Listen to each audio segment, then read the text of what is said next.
Welcome to Bible Study with Fred. This morning we're going to discuss Genesis 21, 14 to 21. I hope you'll turn to it, stop the video and turn to that passage. And I'm going to read from the Authorized Version, the King James Version. And Abraham rose up early in the morning and took bread and a bottle of water and gave it unto Hagar, putting it on her shoulder, and the child, and sent her away. And she departed and wandered in the wilderness of Beersheba. And the water was spent in the bottle, and she cast the child under one of the shrubs. And she went and sat down over against him a good way off, as it were a bow shot, where she said, Let me not see the death of the child. And she sat over against him and lifted up her voice and wept.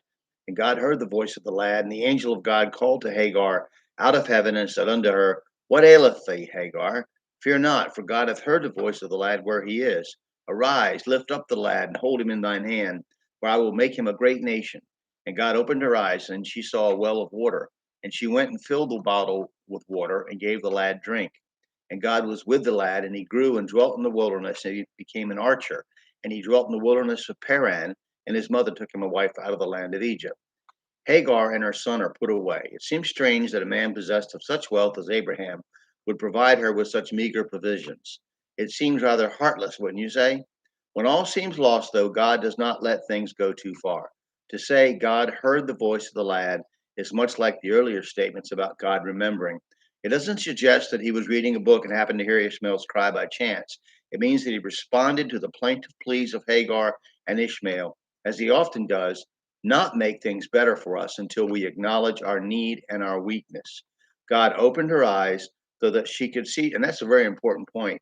When you go, things aren't going well for you, and you haven't repented of your sin, you haven't even acknowledged that you have a need or weakness. You just think, things should be good, no matter what I do or think. God opened her eyes so that she could see something that was hidden from her before, as he often does to us, although we do not acknowledge that he's done so. There is something in front of us which should be obvious, but we just cannot see it until he reveals its presence to us. The opening of our eyes is also apparent in understanding. Psalm 119:18. Open thou mine eyes, that I may behold wondrous things out of thy law. Ephesians 1:18.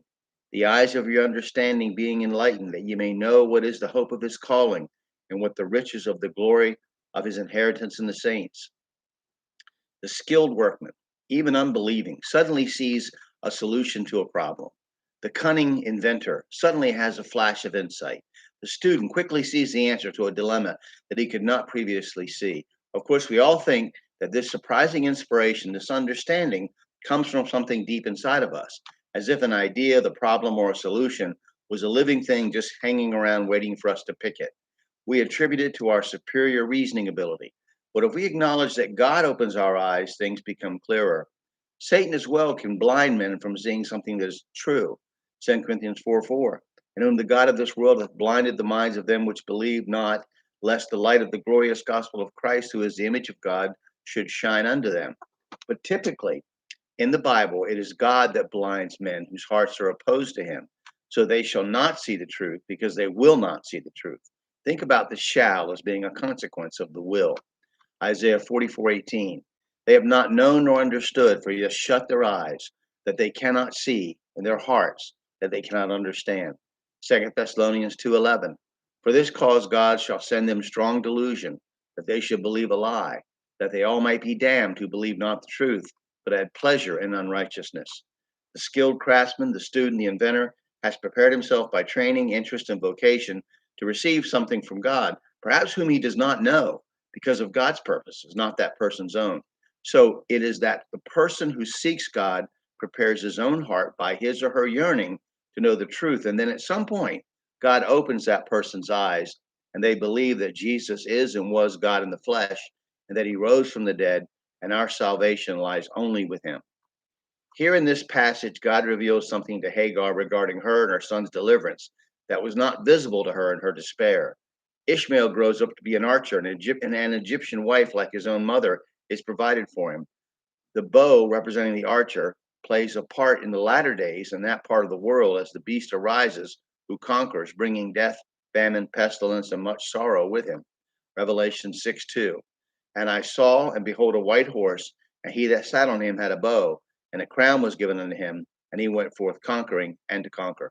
And that's all we'll do. We're going to go back to Abraham's relations with the king Abimelech and next. And it's very interesting passages, and I thank you for watching. You can read things I've said on blogger.com. I look forward to talking to you again.